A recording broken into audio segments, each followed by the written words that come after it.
Good evening. Oh, there he is. Spoiled my intro. Welcome to another episode of Urc Unloaded, but this time it's with a twist. We're back on Premier Sports, and if you're watching, you'll be able to see some lovely merchandise that Tom Shanklin is promoting. I'm joined. Nearly Buffalo then. Lads. Stupid of me. Lads, I'm obviously joined by Shanks and Stevie Ferris. I'll get out of the way with first, lads. I wasn't here a couple of weeks ago. I was on a work trip. You're part-time Barkley. I missed. It's ridiculous. You've missed. No, you haven't. You've missed three. Part-time dad as well. He's a part-time dad as well. Don't worry about that. Dad, mate.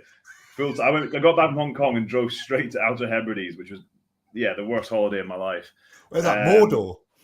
Pretty much. There is nothing there, lads. I wouldn't recommend it. We came home early. It pissed down the rain for 4 days. It was great. How was Ryan? Good, really good. Actually, good, best ever. Really good. Yeah. Best ever show. Yeah. He's quite quiet. Yeah, well. Oh God, that was Ben's on fire here.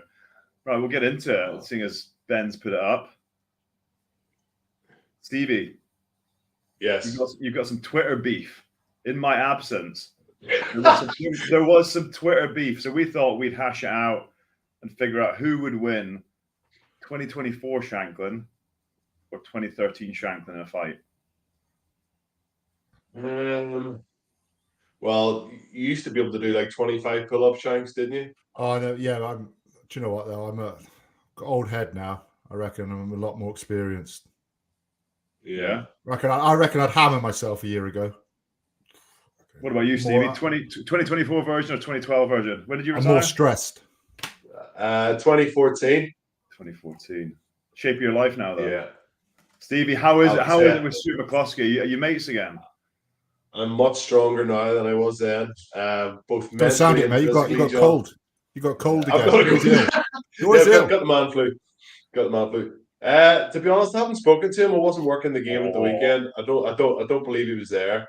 Anyway, but listen, you know yourself, lads. When you work in the media, from time to time, you need to have a pretty thick skin. So. The thing was, like, his reply was fine, but then all the incitement of public hate, I think, would be the way the solicitors would word it. Don't worry, mate. I've had it this week. Did you get it or Stu McCloskey get it? Oh no, me. You? Well, I got all the hate. Everybody. Like, the thing was, my tweet wasn't personal towards any one player.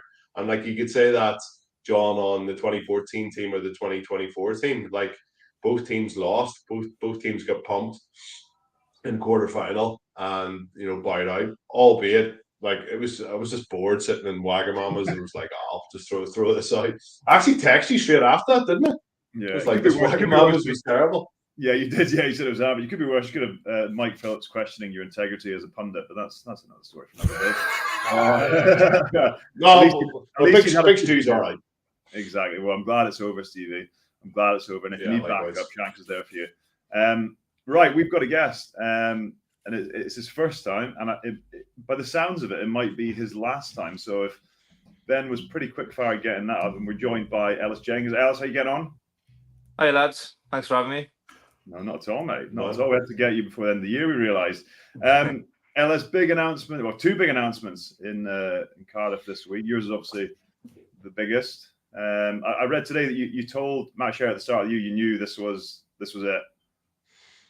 Yeah, so I spoke to Jockey in pre-season and just said, look, at the time there was all stuff about contracts and whatever going around. I said, look, just keep you in the loop and let you know this is going to be. I'll be retiring end of the season. I didn't want it to be. Didn't want it to seem like it was off the back of a bad performance. So I wanted to get it out there before the game started, and also I didn't want like other boys who were up contract to sort of not be offered contracts or whatever because they were sort of waiting on me. So I wanted to make sure it was out there nice and early. You obviously, go on, John. Sorry. No, on your. All right. You're obviously a good rugby player. You're good socially. You do a lot of impressions outside of rugby. I know a lot of people don't realize this, but you're doing one of Mike Tyson right now, which is really good. Can you say 6 sausage sandwiches for us, please? No, I don't think I can. You got your Invisalign, haven't you? Yeah, my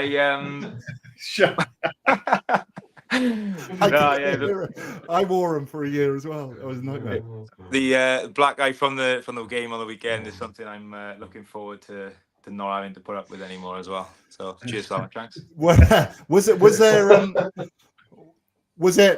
it planned for sort of this week, or did you have to sort of rearrange because a lot of people have retired in the last couple of weeks? Jack Dixon, Ken Owens, Josh Turnbull, and yourself.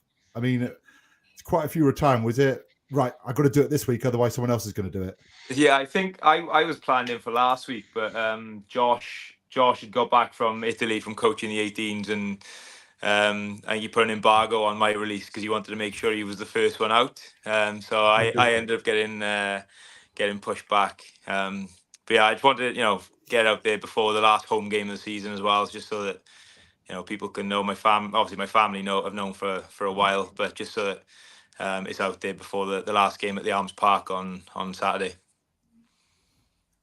Alice, tell me this just about your injury. Obviously, back in 2018, you absolutely busted yourself right for a long time out of the game. Was in that situation myself a long time ago as well, and I felt like I'm back, and I just wasn't the same player. I couldn't get back to being the same player.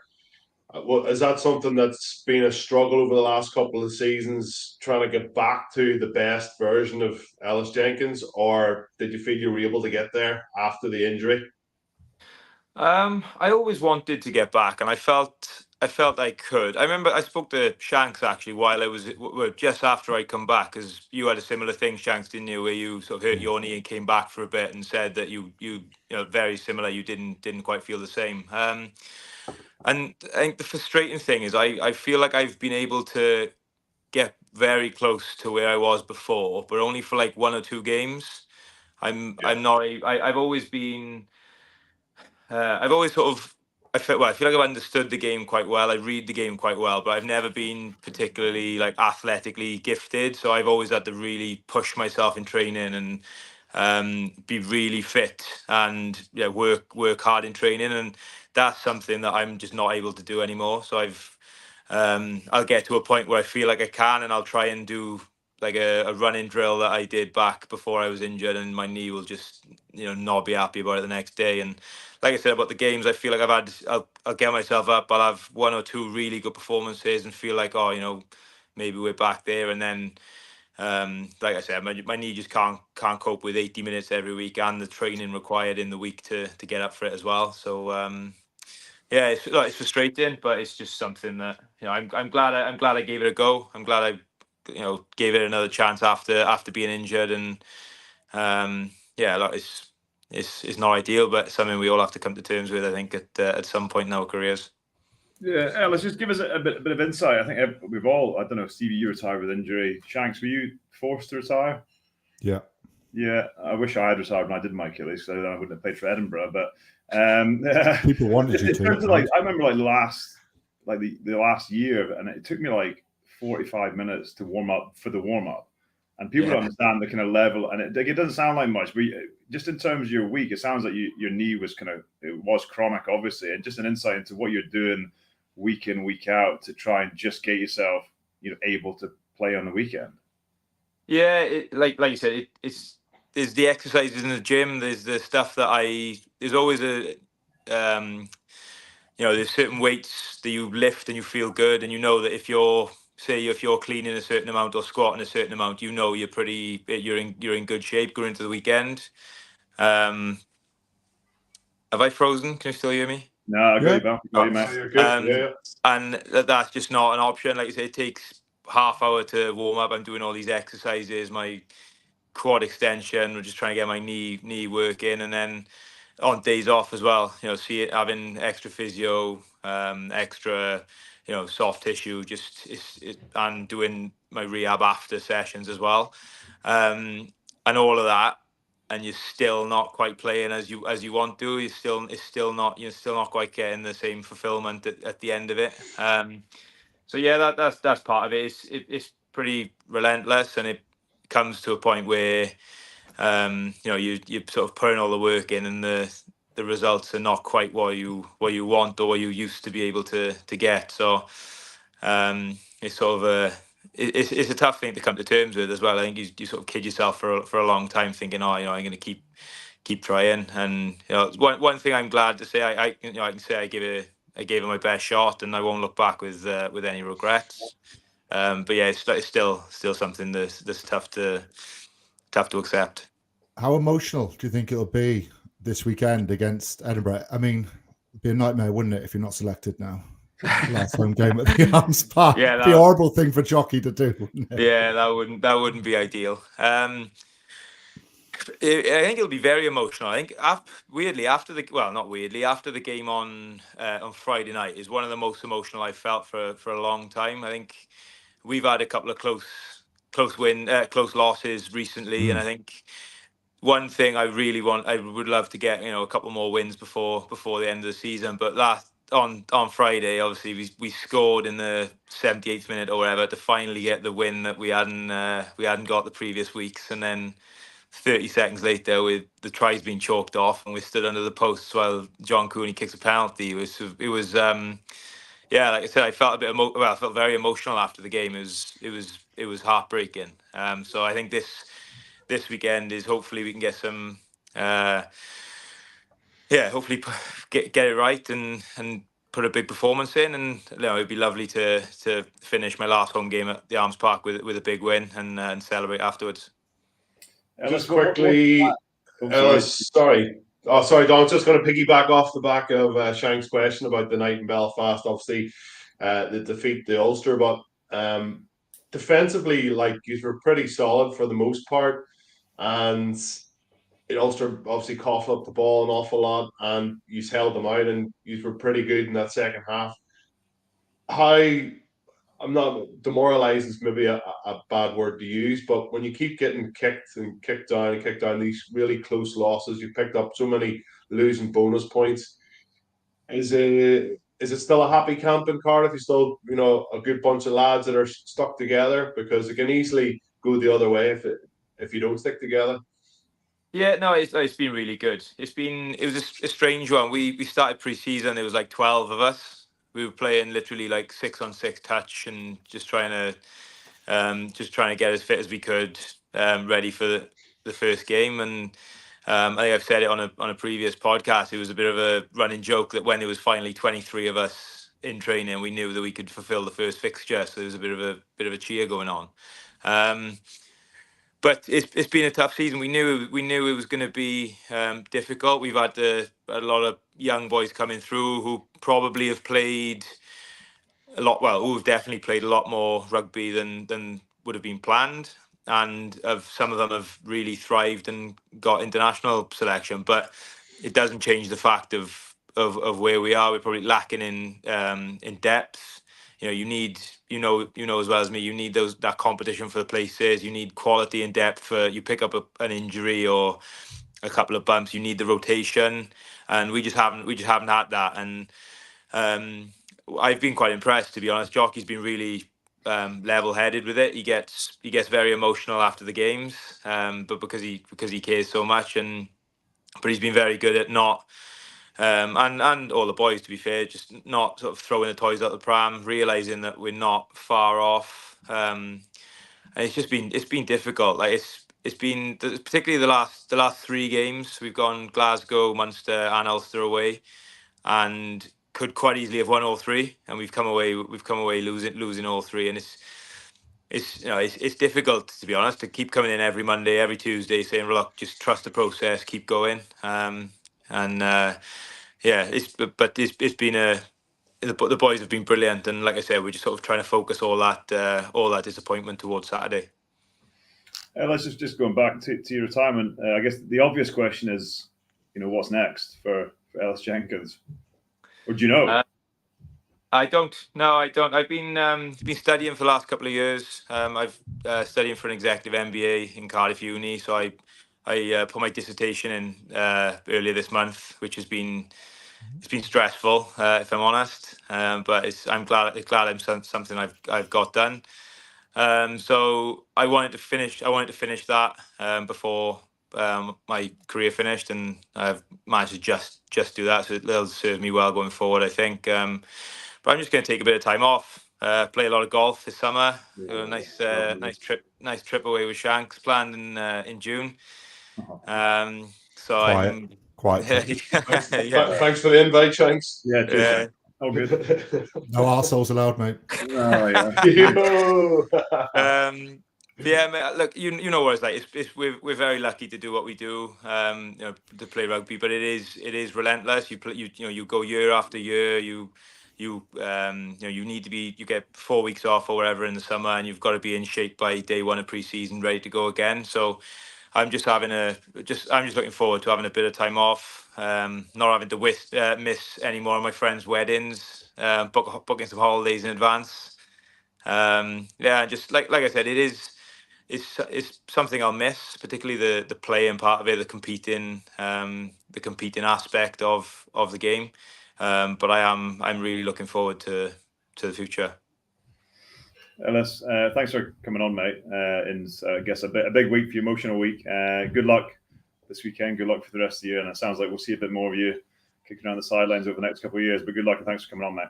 Yeah, cheers, boys. Thank you very much. Hello, mate.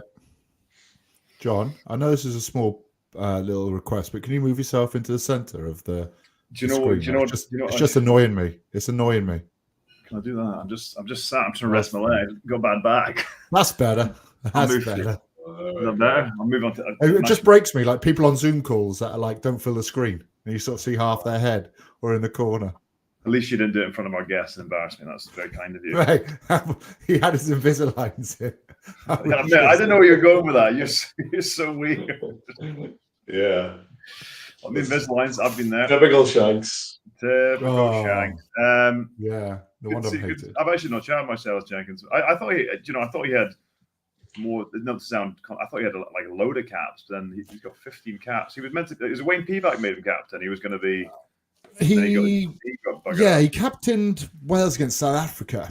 It was before Pivac because he came in after the World Cup in 2019. So it would have been Warren Gatland.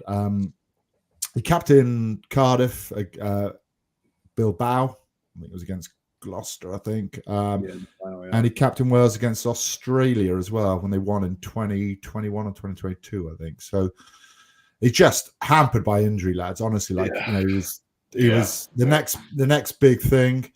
Then he got injured. Then new players come on the scene. He was injured for a long time as well. So, I mean, he did so well to get back from these injuries as well because these were career sort of threatening injuries. And he's right, and you know it as well. When you get real serious injuries like that, it is so difficult to come back and be the same player and do the same things and train. And you end up not enjoying training because you can't do half the stuff that you used to be able to do. Yeah, and it massively gets you down. And I remember when I retired, it was like just a weight off my shoulder. I was like, right, I don't have to ice every day. I don't have to take anti-inflammatories. I don't have to have my knee drained. That's it. But he's only 30. Young lad and good as well. So really good. Hopefully we'll see a bit more of him. He might. Hope not. Take my job. Well, yeah.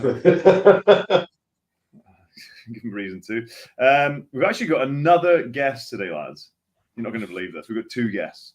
We have got Ross Hamilton.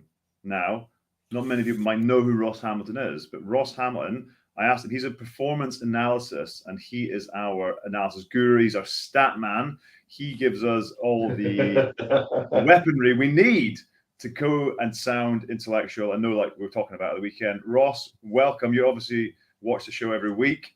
So we like to start off with a song for the guests. So you got a song prepared? Or? You do not want to hear me saying no, I promise you. Should have booked Kelly Brown. Should have booked Kelly Brown. He'll sing anything, anywhere, anytime. Unbelievable. Ross, how are you, mate? You all good? Good, thanks. Yeah, good. Thanks for having me. Nice to be on. No, nice to have you. Nice to have a different insight. Can you, I guess, first of all, give us a lot of insight into what it is you're doing and looking at and how you do it, really. Yeah. Well, you guys know that there's so much data available in rugby these days. There's a few different companies that provide some amazing stuff. We use Oval at the moment for for Premier Sports, and they do a lot of stuff for the Premiership and international stuff as well. But there's just endless reels of it. And I suppose my job where I come in is just to try and filter some of that down for you guys. So you guys obviously know you'll get a match pack from me every week, just of the specific head-to-heads for each of the teams. So whilst there's loads of data somewhere available to you to maybe go and view, I'll try and narrow that down and give you the details, give you the really pertinent stuff that's going to be relevant in that game, specifically between those teams at that point of the season, and see how that changes throughout the year, some individual stats and stuff for some key players, all those kind of things. But really just try and give you the real headline stuff so that you guys have that, as you said, in your armory to go into the games with.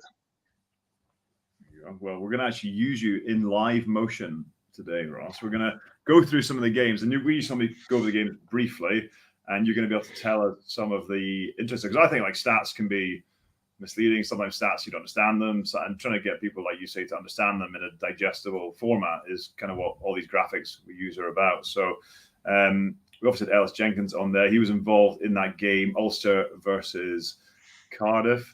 Stevie, you were not there, or you were there? No, I wasn't there. I was sitting on the sofa watching the game. Scared after his tweet. It was. I think it was a game. Ross will be able to touch on this as well. I think it was a game littered with errors, but it almost made it because both teams weren't in full swing, and Ulster got caught out a couple of times. This guy Shanks is unbelievable. Really has got pace to burn, and I felt sorry for him that his hat trick got scratched off at the end, and that was the huge talking point. I know that you get absolutely battered on social media as well, just because of your opinion on it. But it looked like an Ulster team that were just lacking confidence at home. It was a big enough crowd as well, considering they got thumped by Claremont the week before, and. Yeah, obviously it was Cooney and Burns that come onto the pitch, and again, Ross might be able to touch on this, but they got front foot ball, winning the collisions, Billy Byrne taking the ball to the line, Cooney had it on a plate, and he was whipping it out to him, and then like even the little snipe at the end, just a half snipe by Cooney to force that potential knock on. We don't 100% know if it was or not, but yeah, it was a game that went down to the absolute wire, and I thought Cardiff probably deserved to win the game. Their defence was resolute for the most part, and Ulster looked a bit shabby the whole way throughout the game. And Nathan Doak, I think it summed it up. Like the first penalty, he went to kick to the corner and kicked it dead. Like it just sort of summed it up. Where he was back at 9, played 10 the previous few weeks, and yeah, it was a weird game, but. Thankfully, Ulster got the win because it's very much needed. And even after that win, they're still sitting in 10th position in the league. But your opinion, Shanks, on the controversial decision? I know you've went over it a couple of times, but do you still stick by that it was a knock-on and a deliberate one at that? Yeah, I think there's one angle from behind where you can see his hand comes out and the ball is knocked on. He's not in a position to tackle. That's what happens when you get yourself out of position. You end up just raising an arm up in the air.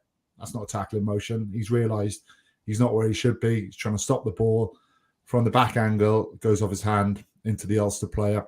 Unfortunate, but I think it's a knock-on. I think that the main one was the knock-on from John Cooney off the line-out before the try.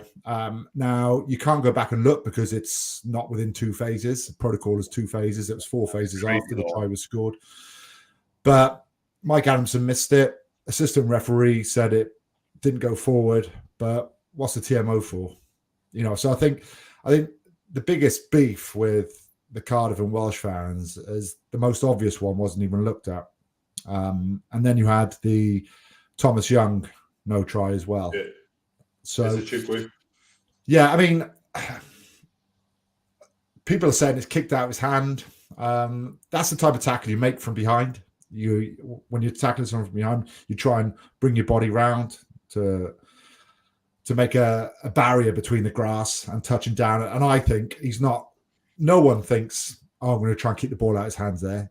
All you're thinking about is getting your body underneath the ball, stop him from scoring. And if someone places the ball where my legs are, doesn't mean I've kicked it. And I think that was tough to say he attempted to kick it. I've got absolutely hammered online for the last 48 hours. I fought back a little bit on Sunday night, front of the Western Mail online then the next day. John, don't say offence. What do you think? I think I don't think it was a penalty. I agree. He's just trying to tackle the guy. Can you say that louder so people can understand it? No, I'll put something out there this week and I'll get hammered online. So I've actually deleted Twitter, so I don't see any of this stuff anymore. So okay, but what you're saying is what? It was a fair tackle. Okay, and what about the Rhys Carey instance? It's a penalty. Okay, fine. Yeah, Stevie, so we agree. I'm not sure. I'm not sure it was a penalty. Like, I'm not sure that knock on was warranted a penalty. Like, there was.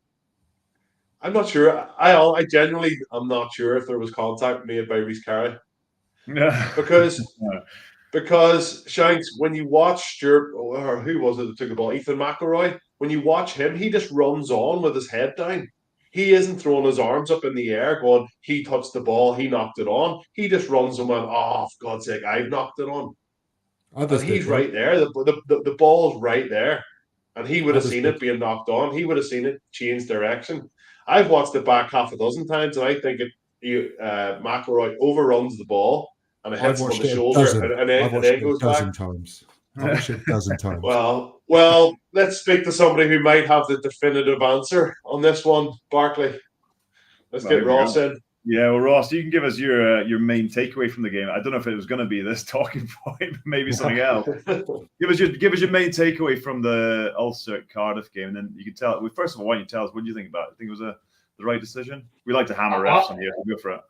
This is just my opinion. Your opinions are far more relevant than mine, but I think letter of the law, yes. If that was any other time of the game, I think you just go on with a penalty, and there's no problem. The fact it was a game-winning penalty is maybe the controversy, but that's my opinion, which is completely irrelevant. But in terms of the stat stuff, which is what I can offer for you, the thing for me going into this game was Cardiff kick the most in the competition. Now, that's all sort of well and good, but that tactic relies on at some point you getting the ball back and then doing something with it in attack. And I just feel that they've, based off the stats, they've really struggled with that throughout the whole season. They can't seem to turn the switch once they get the ball back to do anything with it later on. And I think that proved to be the case in this game as well. Now, something actually that Ulster struggled with going to the game was they have a lot of possession time but have very little output. For anybody watching this, you can see the stats that they dominated pretty much everything during the game. I won't go through them just to save some time, but trust us if you're listening to this. Ulster dominated every single attacking category you could imagine. However, they just didn't take their chances quite as well as Cardiff. Now, that was flipped from what we expected going into the game. So perhaps Cardiff, in a way, were lucky to stay close by taking their chances when they had them. Ulster didn't do that, although they actually sort of seemed to perform better on paper. They needed that final penalty to win. They needed 4 penalties in total to sort of get the score that they did. So perhaps a little bit improved in terms of the output of Ulster. Didn't quite take their chances where Cardiff did to make that game as close as it was in the end. Yeah, Ulster were hammering the attack, weren't they, in the first half, Stevie, because we were having a little chat and Cardiff ended up defending for quite a long time. I tell you what, though, guys, was anyone just having a little question over Cabango's touchdown on the last one, on his try that was disallowed? Ooh, I'd like to see that in slow-mo. Hardly matters now, Shanks. No, it doesn't. You're right, it doesn't. But Stevie's hammering you, mate. Yeah, we'll get back on to Just in terms of before moving next, just the key attacking stats. I'm aware some people can't see it. The key attacking stats you reference there, for anyone who's just listening, would be, I'm assuming, carries, meters, contact meters, gain line break, all that kind of stuff. So if you can give us an insight to what you think are the most important or telling stats that people can hear or learn about. Yeah. Well, in terms of sort of dominance of Ulster, they had 8 minutes more possession time, ball in their hand, than Cardiff did. So just over 24 minutes to just over 16 minutes. And that led to 60 more carries for Ulster, 200 more meters, nearly pretty much double the contact meters that Ulster made over Cardiff. The same for over the gain line carries, double. They went on to make more line breaks, 10 more defenders beaten. And that dominance was just what they were lacking previously. What they then didn't do was convert in the red zone. They only had an efficiency of 1.17. Their efficiency is far higher than that typically. So that's 1.17 points per entry into the red zone on average, of course. And Cardiff was 2.8, so significantly better. So that was the thing that I think kept Cardiff in it and kept it so close. Okay, let's move on to Glasgow game. I was there Friday night. Glasgow against the Sharks. Sharks put out, I was going to say it was a second string team, which they got a bit of criticism for off the back of the Bulls putting out a second string side for the quarterfinals of the Champions Cup. But I don't know if you saw it, Sharks were decent. Like, bizarrely, one of the best I've seen them play. Defended really well. Were physical. They're still like infuriating to watch. They were in touching distance of the game. Glasgow went, storming ahead. They came back into it.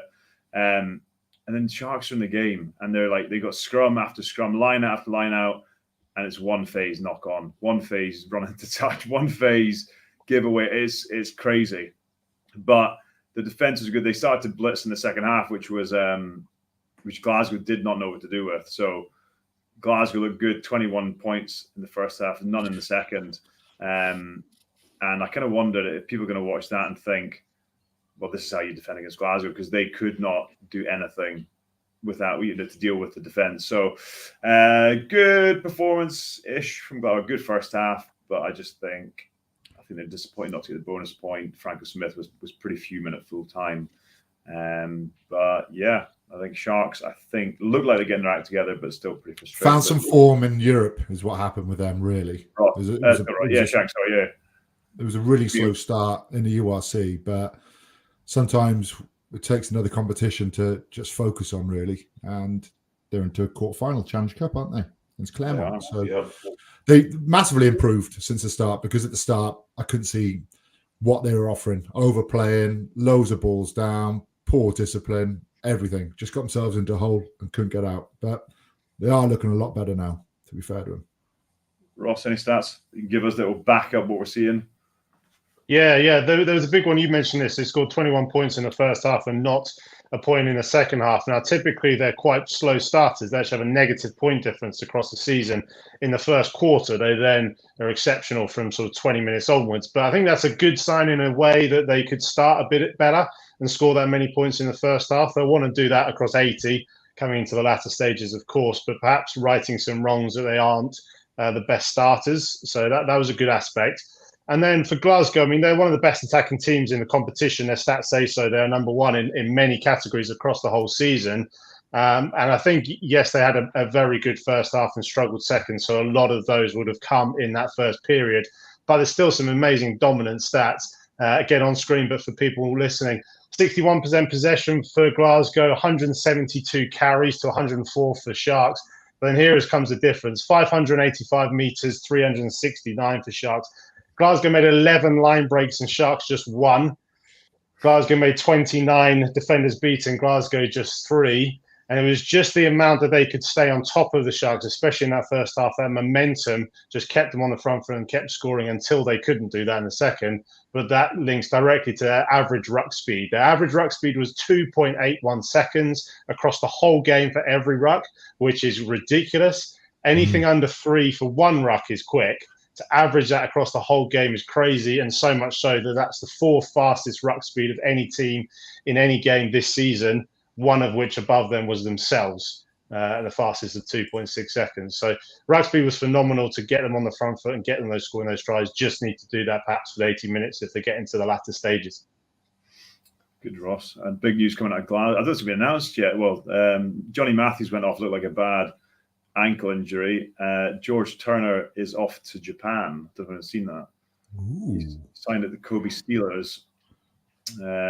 So Glasgow, and he's not going to be fit. So Glasgow are going to be thin on the ground when it comes to hookers. And Fraser Brown just retired today. So a bit of work to be done there for the recruitment guys. Big result this week. I didn't see this coming. Lions 44, Leinster 12. Not even close. Yeah, huge. Some nice tries from the Lions. I'm not going to talk too much about how it all happened because I think Ross will be able to explain better. Because you look at the team: Healy, Maloney, Jenkins, Penny, Osborne. Deegan, McGrath, Osborne, Naitai, Frawley at 15. Turner. You're going Turner. Like, how on earth is this team not going to pitch up and get pumped by 40? Like, is it a hangover like from their huge victory against La Rochelle? Well, more than half these boys weren't actually involved in it. I think is it Mahamba, the 9 that's playing 10 for the Lions? I think he played the last 20 minutes. Shanks against the Ospreys at 10, moved from 9 to 10, and obviously nearly turned that game around for them. They were brilliant in the last 20. He loves to play. He's rapido as well. So Frankie Horn was unbelievable. Shatuka was unbelievable. And yeah, just too much for Leinster. So yeah, Ross, just a few kind of stats that you can back up what we all witnessed in the game, which was just an absolute dominant display by the Lions. Yeah, I think certainly in terms of like their execution, the Lions, and how they finished and scored the tries was dominant. If you look at the game as a whole, in terms of possession and again momentum, that kind of thing, Leinster actually dominated it as well. I haven't got all the stats up for all of them, but I looked through all of them, and Leinster were incredibly dominant across the whole game. And there's 2 that I've highlighted to show that. The Lions only had 10 minutes worth of possession time to score their 44 points. Leinster had just over 18. Lions had to make 183 tackles and Leinster just 68. So 2 of the stats I could have picked out of many, just to show how much actually dominance or at least possession and power in the game that Leinster had. They just couldn't do anything with it. And all those clips you saw were sort of line breaks and finishing, converting those line breaks straight away. And that, I think, was the difference. So a couple of numbers or a couple of stats that pulled out from that as well was Lions made 14 line breaks in the game and Leinster just 3. And then if we look at actually how many carries and how many chances they had to do that, Leinster had 137 carries and made 3 line breaks. So that's 1 line break every 46 carries. Lions had how many? They had 46 carries. Sorry. They had far fewer carries, but far more line breaks. Therefore, they had 1 line break every 4.6 carries. So 10 times more line breaks per carry than Leinster had. Then when you get to the end of that in the red zone where they converted that, they had an efficiency of 5.86. So that is an average scoring more than a try every single time they go into the red zone.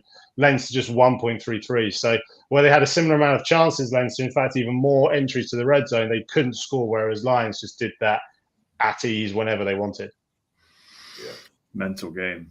Don't see that happen too often to Leinster. And I didn't see the next one as well over in South Africa. We'll move on to this one. I think, result of the weekend, surely. No, it wasn't.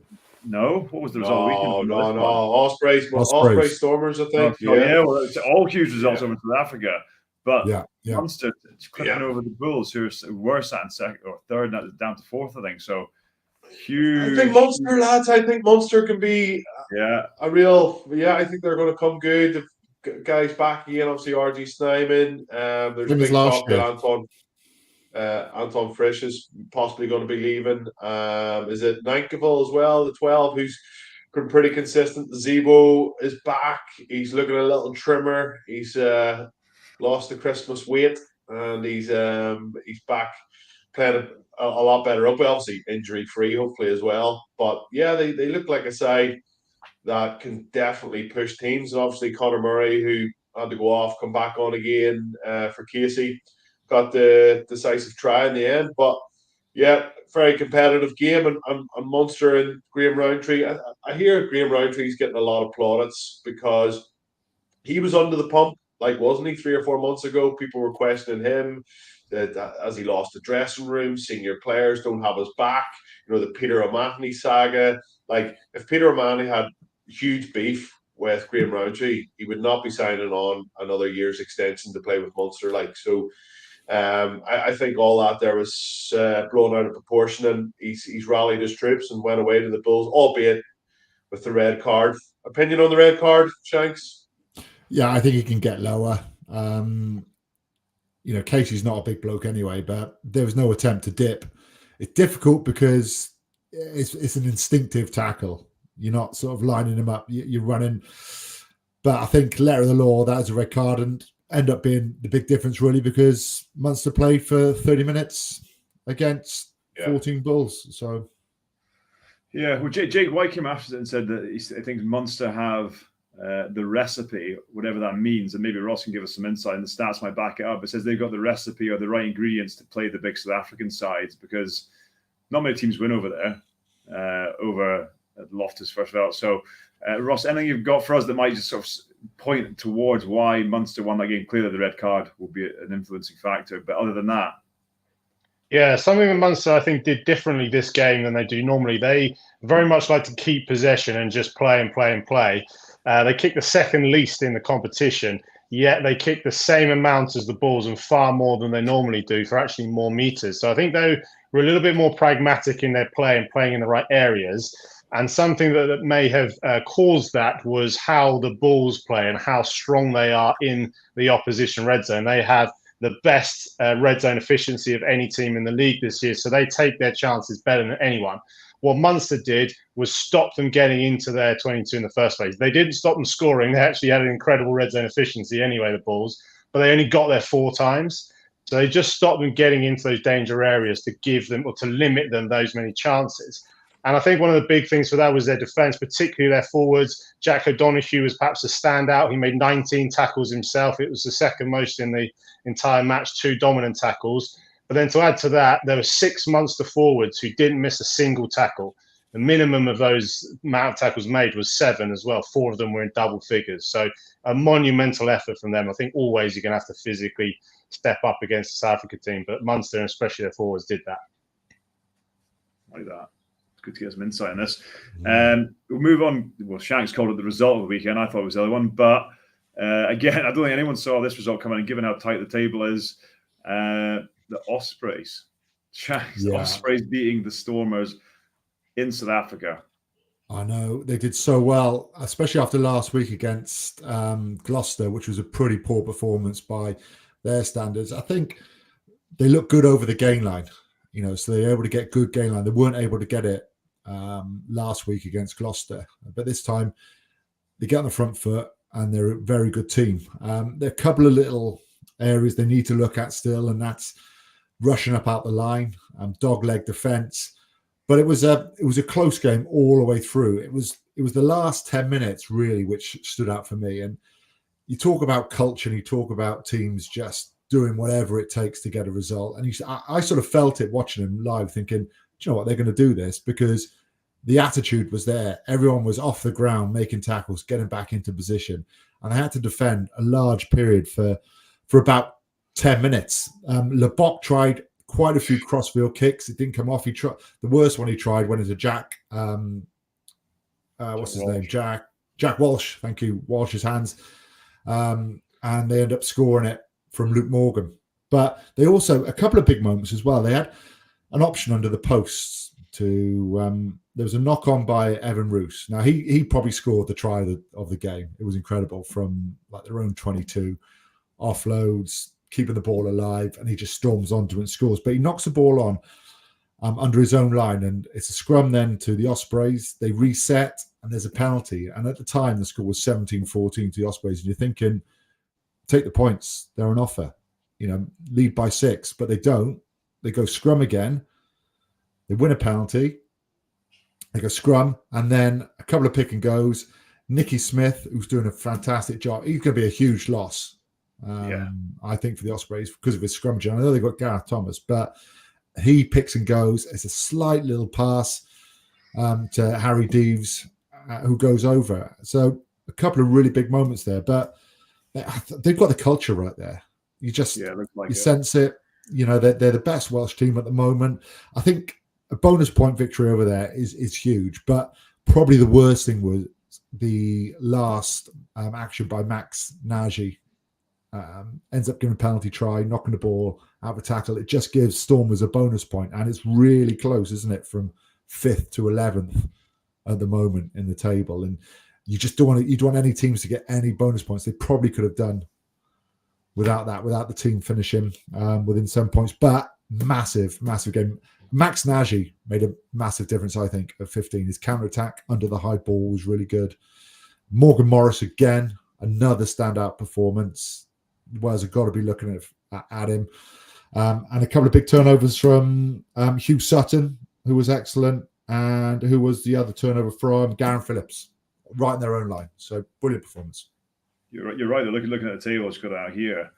That puts them level in 7th. Ospreys now with Stormers on 6 on equal points. So where that bonus point, like you said, because then you got 4 teams jammed on 39 points. So yeah, the only thing for the Ospreys is they got the Bulls next, and they've also got Leinster away. But you're going over to South Africa and you're thinking, right, if we can get 2 points, if we can get anything from a game, you'd be pretty happy. They've got 5 points. So well done. Tip of the hat. Ross, this is where you come in and tell us something we don't know. Well, this was another game where the losing team seemed to dominate everything on paper and somehow still come away with a loss. So I'll just try and rattle through these. Stormers had more possession time, territory, carries meters, contact meters, offloads, defenders beaten, gain line carries, faster ruck speed, and more red zone entries. So you look at that and you come away with that as a player and a coach. I think we've pretty much done everything we need to win this game here. But there's a theme throughout this as well of you've got to be able to take your chances at this level to win those games. And perhaps Stormers didn't quite do that. Their red zone efficiency was 1.75. Ospreys was 3.43. So double, twice as good. And in a close game, that is the difference. So yes, you can dominate all those stats on paper, but if you don't take your chances and they don't add up to something in the end, then it's all for nothing. And Shanks, I fully agree with you. Max Nagy's his stats stood out here. He was incredible across the whole game, and some of his stats made 16 carries, 89 meters. It was second only to Evan Roos, actually, who was also fantastic. But then Max Nagy, 2 line breaks and 3 defenders beaten as well. So a big cog in the wheel for Ospreys to get that win. Yeah, those Stormer stats pretty much sum them up for me this year. You throw the ball around, look really good, but don't get it done, or certainly haven't got it done. And it looks maybe like time's running out a little bit for them, given how much home advantage plays moving forward. Right, moving to the second game I did Edinburgh Scarlets, and I chatted to Dwayne Peel before. I was rooting for the Scarlets. It's the best 40 minutes I've seen from Scarlets probably in, I don't even know long, 18 months, I think. Everyone, like we spoke to Gareth Davis for the game, Dwayne Peel, chatted to a few of the boys. It was all about we're going to be, all the stuff you hope was a given, but when you see they got beaten by 45 points at home, their worst ever result against Glasgow a couple weeks before that, and it was all about energy, intent, aggression, all the stuff with, if you're honest, with the Scarlets has been lacking. The big guy I've questioned before, Fafita, Lousy, they're big players who have been too quiet for too many games were unbelievable. Like Lousy and Fafita were crazy for large chunks of the game, but second half, New Edinburgh came out and Scarlets just had to defend 16 phases. Then Healy does a nice offload for Matt Curry to score, and then Edinburgh then brought on Pierre Scuban. I think it was a knock on. I think I was a knock on before that try. I don't think it was looked up by the TMO. I thought it was a knock on. But I just think Edinburgh brought on a heap of experience, and Scarlets had, if you're honest, had not much to come off the bench. No. And I said in comments, and I wasn't trying to be funny or smart about it, the scoreline's not that dissimilar to what happened against Glasgow, but that's where the score doesn't tell you the whole picture. I thought Scarlets were pretty good value for what they did. Edinburgh scored a couple of good tries, quite dominant up front, and there was just too many penalties from Scarlets. But for me, it's bizarrely, despite the fact they got 40 points on them, was one of the better performances I've seen from them. You called it right after, something they can build on. They won the first half, but you got to make teams work harder. And as soon as that second half started and Duane van der Merwe goes over for a try because he's over chasing at guard, you just can't give easy ins like that. Coming out the second half, you should be switched on. You've had a break. You're back. You're not blowing concentration levels need to go through the roof. And for 60 minutes, at 60 minutes, there was 1 point in it. And it's just that last 20, which they just seem to switch off. And then it's try after try. The heads are gone. But for 60 minutes, I thought they were really competitive. And you're right, John, they've got something to build on. Well, we agreed on something, Shanks. Another news, I guess, Kieran Hardy leaving as well. He's heading off to Ospreys, which would be... Yeah, they've got Archie Hughes there, who looks pretty decent. I'm not sure what Gareth Davis is doing. Is he still there next year or not? But they've got a lot of youngsters coming through. So hopefully you'd imagine these guys will be that bit more experienced and a little bit better next season because Dwayne Peel sort of blooded them in this year. Agree. Ross, what you got for us? Do you back just Scarlets, or were they as bad as the scoreline suggest? Well, the stats obviously show the game across 80 minutes, so it's hard to sort of judge them based off of that because their last 20, they just fell apart and Edinburgh took them to the sword. But one of the things I thought I might talk about is possession time on this. Edinburgh had 65% and Scarlets 35%. But I wonder whether people sort of realise that the actual physical difference that is. So Edinburgh had 23 minutes of possession time, and again, Scarlets just 11. So over twice as much possession time when they're only 65 to 35. I don't know if that ever gets translated, but it's actually a big deal, that kind of difference in possession. And apart from the Lions, who scored so many from their little possession, if you've got that little amount of ball in your hand, you're going to really struggle to get yourself in the game and put anything down. Some big stats that come out was the amount of tackles that Scarlets had to make off of the back of that, 219 to Edinburgh's 91. And then how that translated, again, a lot of these were sort of cashed in late on in the game, but Edinburgh made 15 entries into Scarlet's 22 into the red zone. Some of the best teams averaged 9 or 10 a game, so to have 50% on top of that is pretty exceptional. Scarlet's just 6 in comparison. So when you're under that much pressure across the 80, it's going to be hard. And yes, you're right, scoreline doesn't perhaps reflect their efforts early on. But something else you mentioned, John, as well, was their bench, and just a little nod to Schumann, who came on for 39 minutes. He played in the end. We made 16 carries as a prop forward, second most of anybody on the pitch in 39 minutes. Only Bill Matter made more. So you talk about impact off of the bench, and there it is. Yeah, well, there you go. I think those stats are like you talk about, like, and most penalties will be given against defending sides. If you're making 219 tackles with 65% possession against you, 15 red zone entries, you're up against it.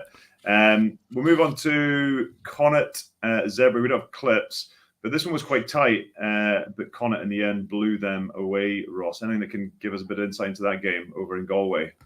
Very similar theme throughout this is taking your chances in the red zone. 3 more entries from Connacht to Zebra, so you wouldn't think, again, of the scoreline that's that different, just 3 more, although it does make a difference, but it's the efficiency. It's 4.5 points per entry times 12 entries compared to 1.78 times 9. That's where you get 54-16 from.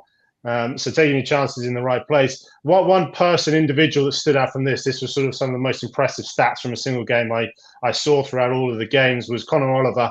He hit the most rucks in total. That's in attack and defence. That's 23. He also made the most, this is in the entire game, of any player. He also made the most tackles with 19. He made the most carries as well with 15. That aside, let alone that work rate in itself and just being top of the stats for every single one of those, his impact, ball in hand particularly, was impressive. So he only made 26 metres from his carries. That wasn't the most in the game by any stretch, but 25 of them was post-contact. So he only made 1 metre before he encountered a defender. The fight through the contact and to get his team on the front foot was massive. That was the most post-contact meters made by anyone, despite him not having anywhere near the most meters in total. So as performances go, that was pretty impressive, I thought. Yeah, that's impressive. And another thing about Conor Oliver is he seemed to have dropped out of favour, really, hasn't he? With Conor, he's been in and out, but he has been a real thorn in any game that I've seen him play. Specifically against the Irish sides over the last couple of seasons. So brilliant to see him back, recapturing a bit of that form that he's shown in previous seasons. So yeah, he's an absolute destroyer when it comes to the breakdown as well. And Connacht, for our Ulster fans, Ulster fans weren't happy to see them put 50 odd points on Zebre and jump above them in the league, because we're sitting down at 10th and it's going to be a really tight run in now, John. Sure is. It sure is. Well, last game of the weekend, probably the game you could imagine to score the most. Benetton put a fistful over onto Dragons. No clips again. I thought Rhino Smith, I think he's maybe the best fullback in the league, arguably, on like minutes played. It was unreal. Scored a superb try. But Ross, you've got some stats for us which might give us a bit of insight. Yeah, this one for me was all about momentum. We talk about it a lot and how it affects defences, where speed disorganises defences. You get on the front foot, that opens up opportunities for disorganised players trying to get back on side, not square to the line, not getting off the line, those kind of things. And that seemed to be how Benetton got their result this one. Ruck speed 3.1 seconds to Dragons 4.5. They made 13 offloads to Dragons 2. So even without a ruck, just kept the ball alive, kept that momentum going around the corner and playing the same way, to the point that they had 13 line breaks and Dragons just 8. But then when we talk about pressure and what that does to the defence, as you said, John, penalties conceding defence is the highest. Dragons conceded 14 penalties to Benetton's 5. So when you're under that much pressure and conceding that many points, that many penalties, that's just what's going to get you on the back foot. It resulted in 6 tries to 3 for Benetton. So that was it, momentum going forward. Dragons scoring a lot of intercepts at the moment, not really being able to create a lot of tries. Defence, not great. A lot of ball watching, getting stuck, and Benetton's attack was really good, especially for, I think, the first try. The way they just took the Dragons' defensive line apart. They're struggling a little bit at the moment, but there's a lot of youngsters coming in. So, we're hoping these guys come through and 6 months, 18 months, they're going to be better for it. You've been saying that for the last 5 years, Shanks. Just on repeat, mate. I'm just on repeat. Good, Stevie. I like that. Right, we'll move on to a little weekend preview.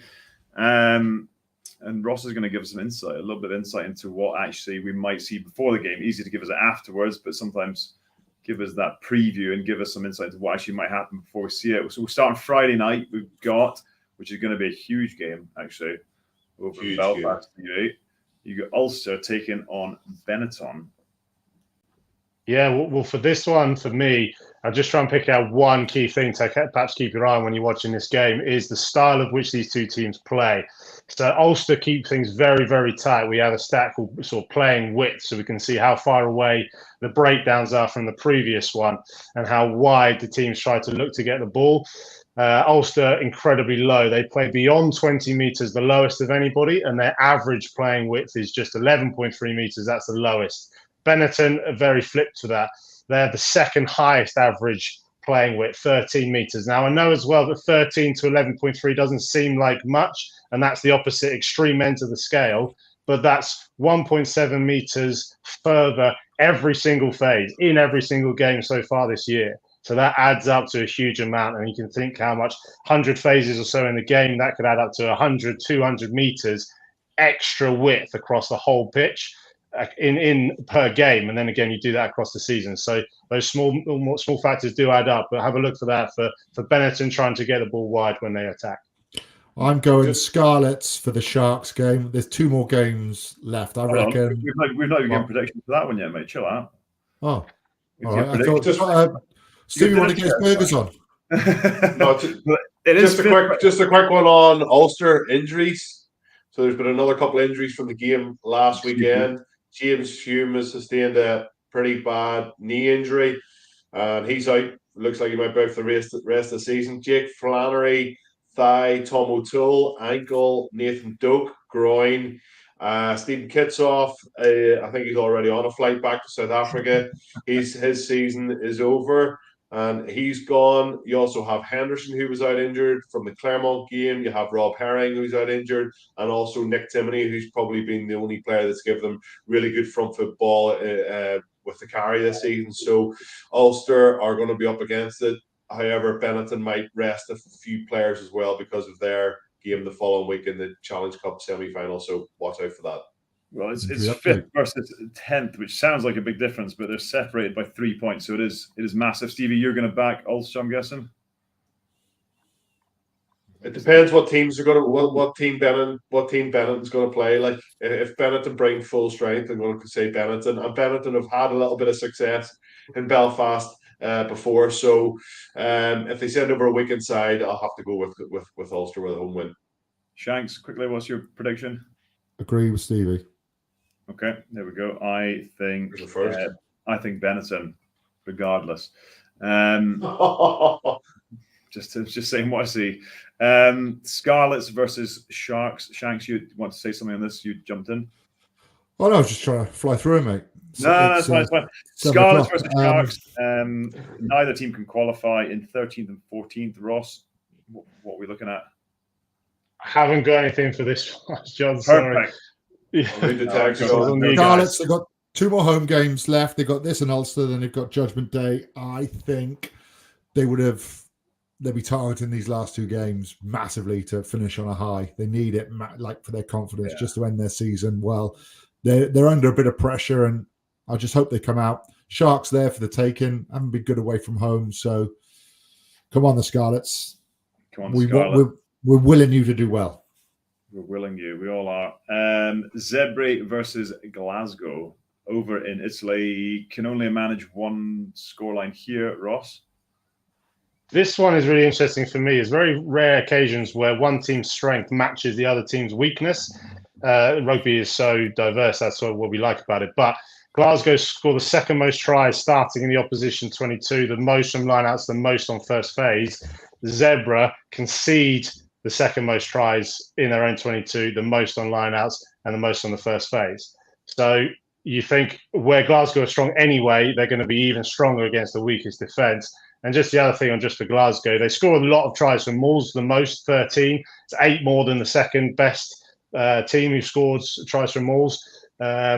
But that does still leave 20 tries that are off first phase launch. So, yeah, they'll score their Mauls on the first phase, but they still have the ability to strike off the back of that. Once they get into the 22, set up a line out, either score a Maul or launch from it. So, again, that's perhaps something to look out for. Like that. Predictions, I'm guessing all Glasgow. Yes, mate, Glasgow. They've got to win Glasgow. That. Shanks, Bulls, Ospreys. I'm going to say Bulls. I can't see there's going to be some sort of bounce back. I think so. I think I quite like the Ospreys to get a losing bonus point. I'd like them to win, but I think it's going to be tough to back up the Stormers result against the Bulls. So I'm going to go Bulls, but Ospreys will losing bonus. Ross, have you got any for us on this game? No, that was all you guys. Okay, we will skip on to Stormers, Leinster. Both teams beaten last week. Stormers, Leinster, Ross. Stormers. Still you. Still I've got Cardiff, Edinburgh. That's me done there. Okay. Come on, John. Read your script. I'm going to say Leinster. Leinster. Bounce back. Leinster. Lions, Munster.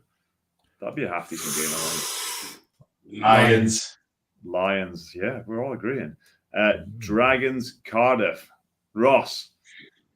This is the one you said. Oh, no, it's Cardiff, wasn't it? No, Cardiff. Dragons. It's not Cardiff. It's not Cardiff. Dragons, Cardiff. Edinburgh. It's Cardiff, Edinburgh. My running order is wrong. I have to sack Ben. He sent me to the new one. He's so hungry. That's what it's wrong with him. He's lost all concentration. It's Cardiff, Edinburgh, and Dragons, Connacht.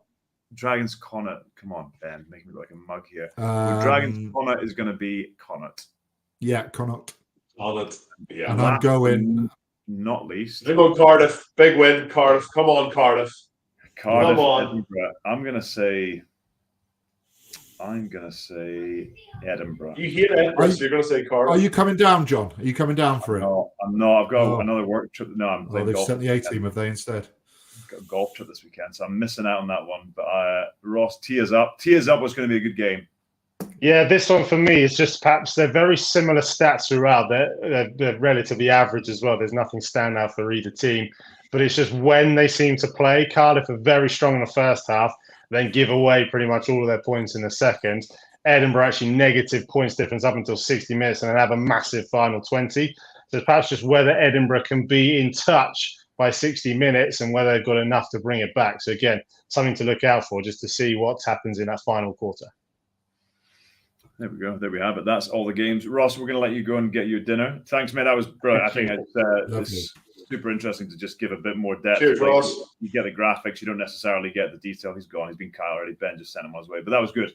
I'm glad he explained him, because I've done all this year and not known what I'm looking at. No, you know, for next year. For next year.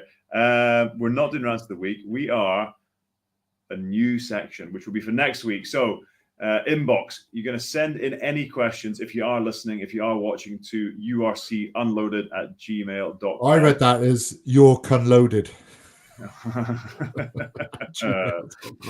And we will read out the best questions. And if there are no good questions, we'll make them up. Stevie's got shades on. He's getting ready to put some burgers on, it looks like. Stevie, no, I'm going to Lanzarote on Thursday. Yeah, see you later, boys. Hey. For those that don't know, Stevie's got shades on. It looks like he's got cataracts. Yeah, factor 50 on, mate. Factor 50 on for you, big lad. Stevie, enjoy Lanzarote. I'll be golfing this weekend. Shanks, you hold down the fort, and we will see you next week.